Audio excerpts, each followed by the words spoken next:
There are 3 people in my family who matter to this story. My father, James, 68 years old, is a retired insurance executive who measures success in country club memberships and the weight of a watch on his wrist. My brother, Ryan, 41, is a hedge fund manager who made his first million by 30 and his first enemy by 31. Me, though he has never quite figured that out. My sister Victoria, 37, is a corporate attorney married to a man whose last name opens doors at restaurants I could requisition if I wanted to, but never do. Together, they form a perfect triangle of assumptions about my life, each point reinforcing the others, creating a geometry of condescension so complete it is almost architectural. Have you ever felt like the invisible one in your own family?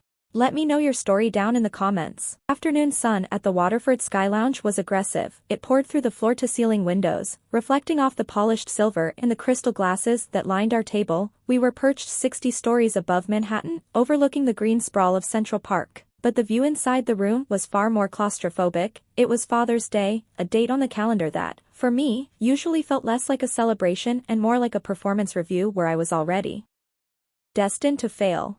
I sat at the center of the long table, the dead space between the important players. To my left, Ryan was already 3 fingers deep into a 20-year-old scotch, gesturing expansively as he detailed his latest emerging market acquisition. He spoke in numbers that sounded like telephone codes. To my right, Victoria leaned in, her voice a sharp staccato as she discussed partnership tracks and billable hours with her husband, Preston. They were a curated exhibit of East Coast elite, wrapped in cashmere and unearned certainty. Anger was not loud this time, it was clinical. I sat there, 43 years old and wearing a business casual outfit I had bought off the rack, watching the people who shared my DNA treat me like a background character in their more interesting lives. I had been the silent investor in their version of family for far too long, and today, the subscription was finally expiring.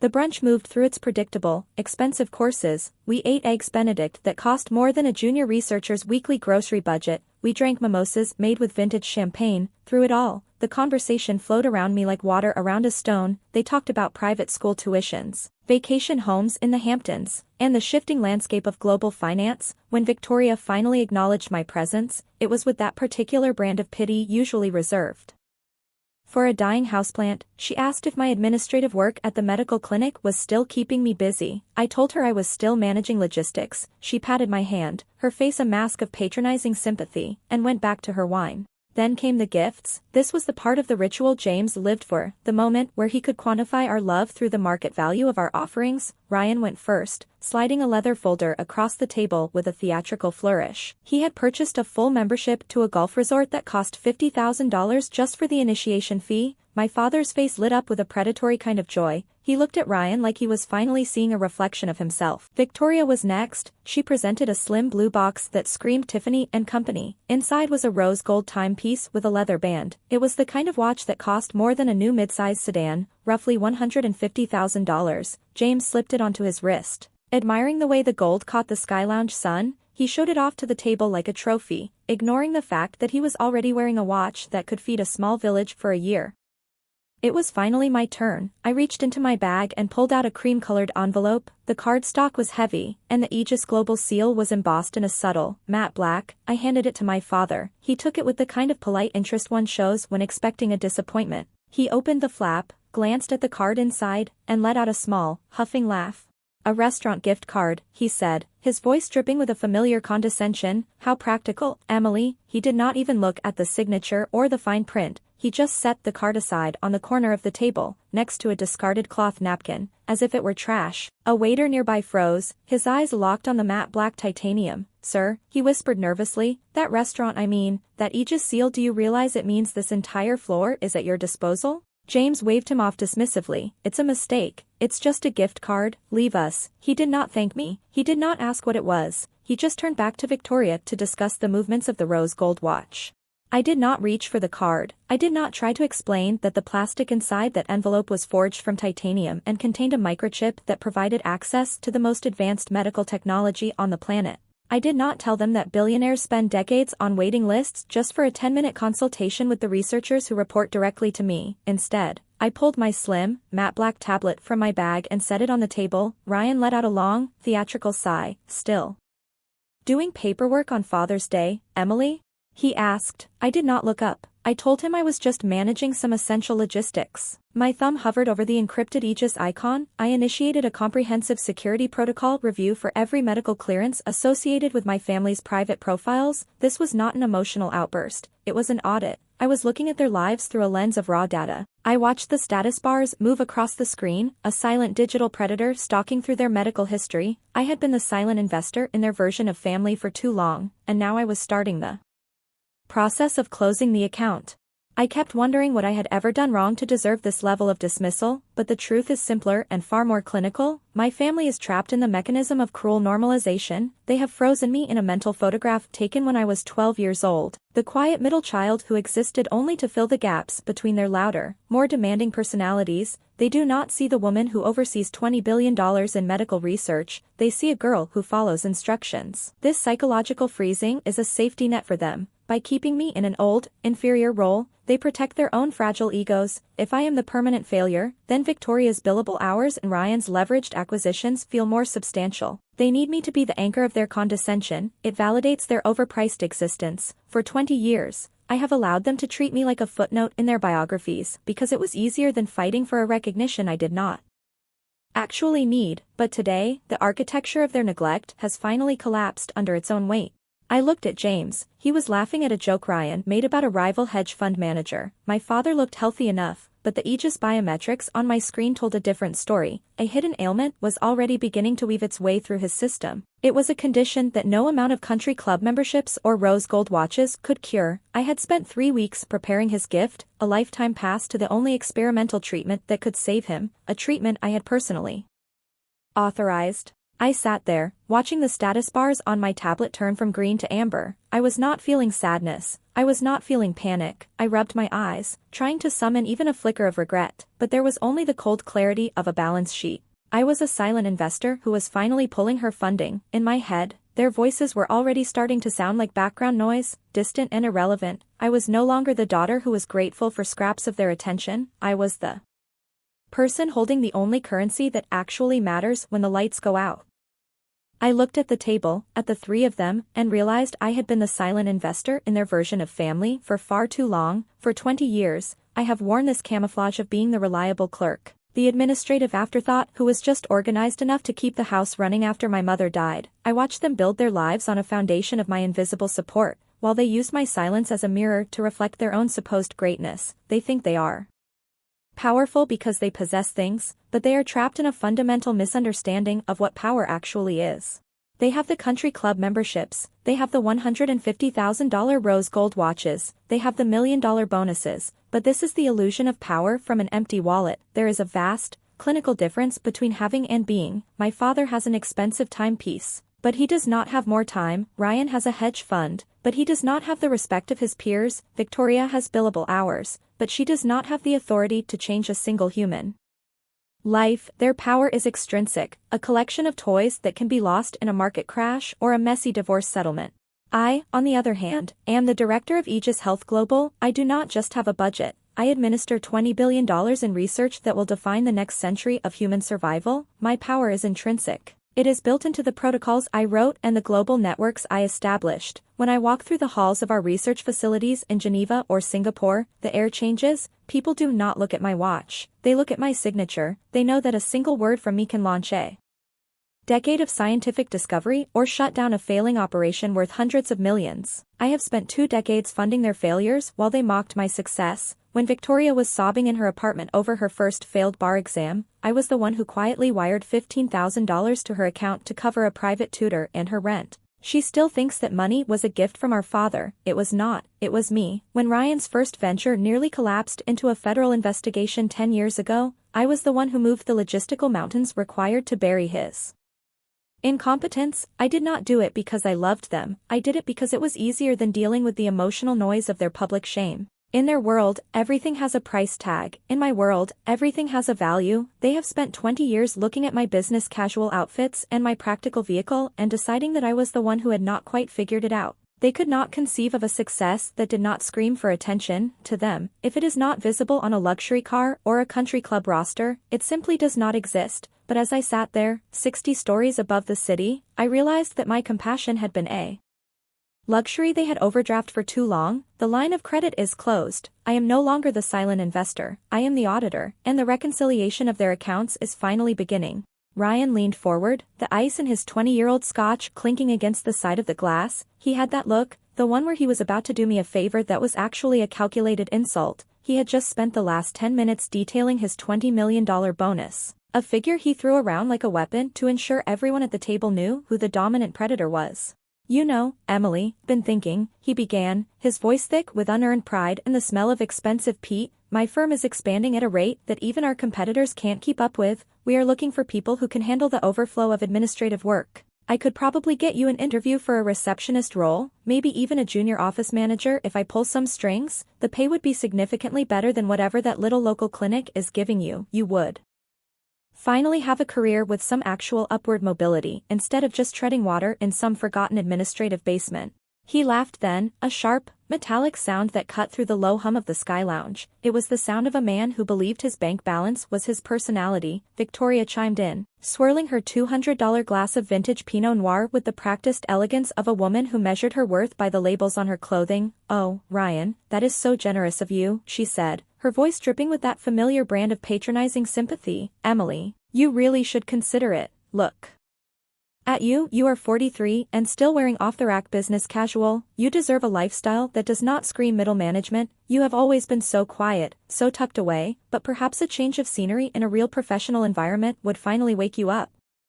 I sat perfectly still, watching them through a clinical lens. In their eyes, I was a liability, a low-yield asset that required constant management to keep from becoming a complete embarrassment. They could not conceive of a version of reality where I was not the clerk they had decided I was 2 decades ago. This was the architecture of their neglect, a system built to keep me in an old, inferior role so their own superficial successes would feel more substantial. My father, James, did not even look up from his rose gold watch. He just nodded in agreement, his silence a stamp of approval on their condescension.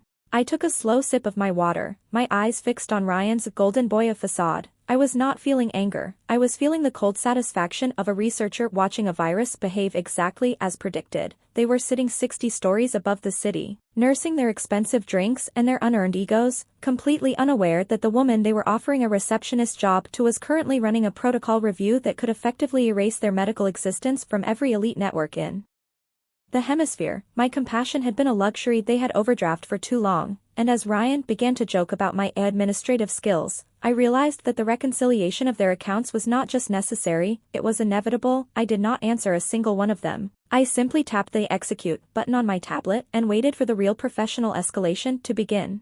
The laughter at the table had not even subsided when the heavy oak doors of the private dining room opened. A distinguished man in his late 50s stepped inside, his presence immediately shifting the atmospheric pressure of the room. He wore a charcoal suit that cost more than Victoria's timepiece, and he carried himself with the quiet authority of someone who did not need to raise his voice to be heard. My father, James, straightened his posture, likely assuming the club manager had arrived to offer a personal greeting. Ryan and Victoria paused their drinking, their eyes tracking the newcomer with a mixture of curiosity and unearned social competitiveness. The man ignored them completely. He walked directly to my chair, stopping exactly 3 paces away. He bowed his head slightly in a gesture of profound professional respect that caused Ryan's scotch glass to stop midair. Director, he said, his voice a steady, resonant baritone. I apologize for the interruption, but your secure line was non-responsive. We have a critical update regarding the $20 billion research initiative in Geneva. The board requires your final signature before the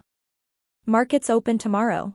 The silence at the table was absolute. James stared at the man, his hand going to his throat, fingers touching the rose gold watch as if it might offer some explanation for what he was hearing. Ryan's face had gone a strange, sickly shade of gray. Victoria's legal brain was visibly doing the math, her mouth opening and closing as she tried to reconcile the clerk she had been mocking with the woman being addressed as director of a $20 billion fund. The distinguished man, Dr. Aegis, my chief of staff, finally turned his attention to my father. His gaze landed on the cream envelope James had tossed aside like trash. Aegis reached out, his movements precise, and picked up the leather folder. He held it with both hands as if it were a holy relic. I apologize, sir, but do you have any idea what you are holding?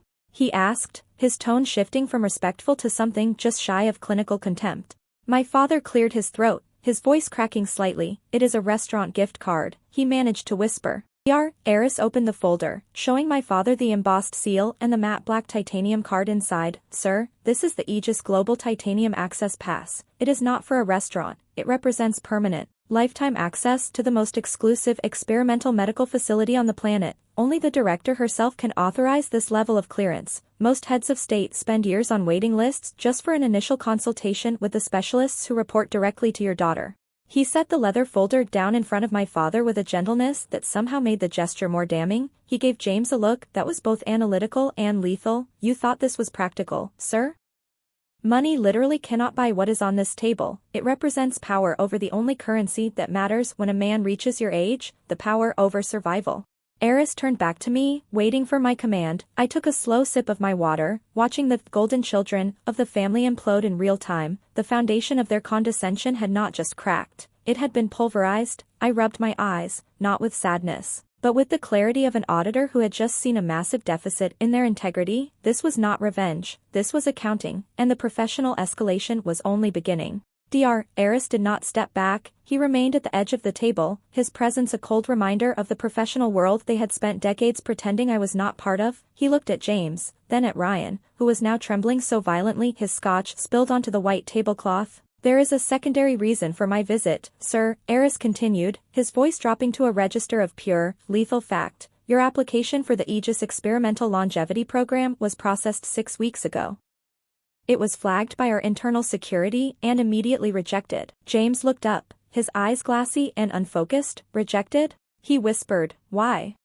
Eris looked at Ryan with the clinical detachment of a pathologist performing an autopsy on a failed legacy. Because of a signature mismatch, someone attempted to authorize your entry into the program by forging the director's private signature to bypass the mandatory board review. He turned his tablet toward the center of the table, displaying 2 signatures in glowing blue light. One was my own, precise, encrypted, and worth more than this entire building. The other was a clumsy imitation.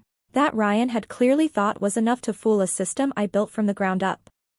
Anger was not loud this time, it was a series of cold calculations. I had been the silent investor in their version of family for far too long, and now I was seeing the final audit of their betrayal. Ryan's $20 million bonus was a fiction, while they were mocking my administrative work. I had been running a deep dive security audit on the family assets through the Aegis database. The numbers finally reconciled, and the deficit was staggering. Ryan had not made his first million by 30. He had made a series of catastrophic market bets that he covered by embezzling from James's private retirement funds for over a decade. He was not a hedge fund manager, he was a fraudulent accountant in a $1,000 suit. He had forged my name because he knew that without the Aegis program, my father's hidden ailment would require a level of intensive, specialized care that Ryan had already spent into non-existence. He needed my power to fix the hole he had dug in my father's life. Even while he was laughing at my supposed clinical clerk job, my compassion had been a luxury they had overdrafted for years, and this forgery was the final check that had bounced.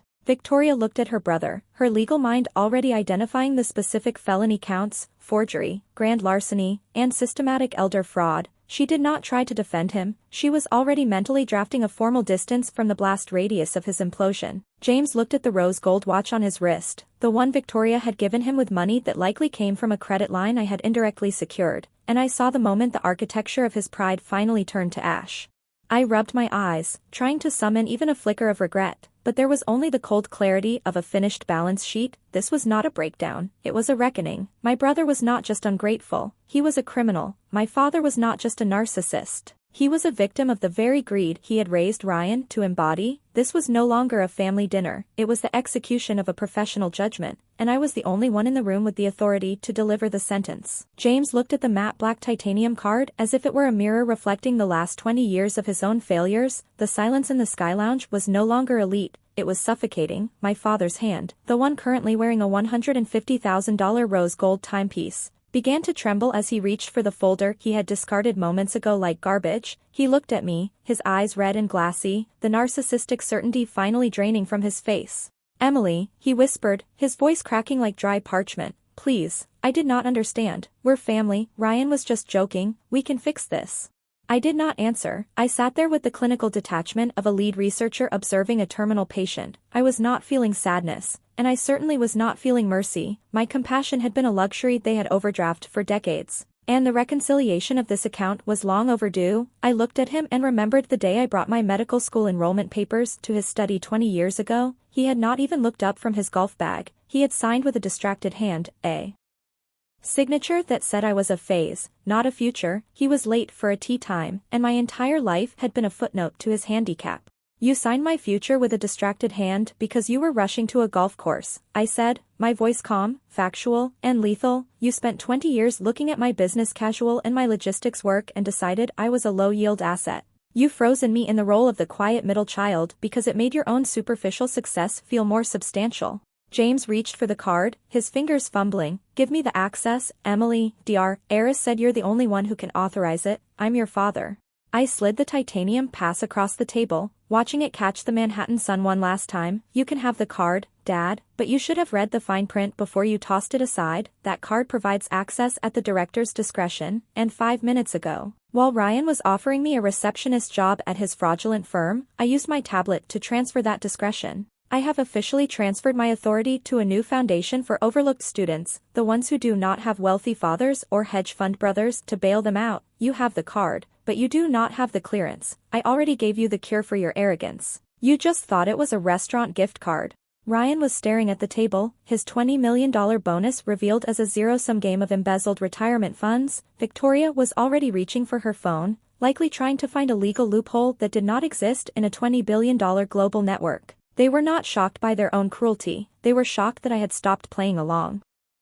I stood up, adjusting the lapels of my off-the-rack blazer. I looked at the three of them, the elite family who measured success in country club memberships, and felt nothing but the cold clarity of a closed ledger. This was not revenge, it was accounting. I am no longer the silent investor in your version of family, I am the director, and I am leaving you with exactly what you gave me for 20 years, the scraps. I walked out of the Waterford Sky Lounge, the heavy oak doors closing behind me on 20 years of assumptions. The Manhattan air was crisp and indifferent. Much like my resolve, I stopped at a trash can near the elevators and dropped my tablet stylus inside. A small, symbolic act of finishing a project. I opened my phone, scrolled to the family group chat, and hit delete. It was not an act of anger, it was simply housekeeping. I was clearing the cache of a life that no longer served my protocols. I am sharing this because I know some of you are still sitting at that table, feeling invisible in your own family. You have been the silent investor in people who only notice you when the credit line is maxed out. Maybe you are the reliable one, the organized one, the one who follows instructions while they chase the spotlight. I want you to understand that your value is not a line item on their balance sheet. You do not need their signature to authorize your future. Sometimes, the ultimate cure is not a treatment I could authorize in a lab, it is the decision to stop being the administrative afterthought in someone else's narrow narrative. My reflection in the glass elevators did not show a daughter looking for approval. It showed a director who manages $20 billion and the hope of thousands of patients. I was finally at peace, and for the first time in my life, the silence was not heavy, it was light. If this story reminded you that your worth is not defined by those who refuse to see it, hit that share button, subscribe for more stories of justice and resilience.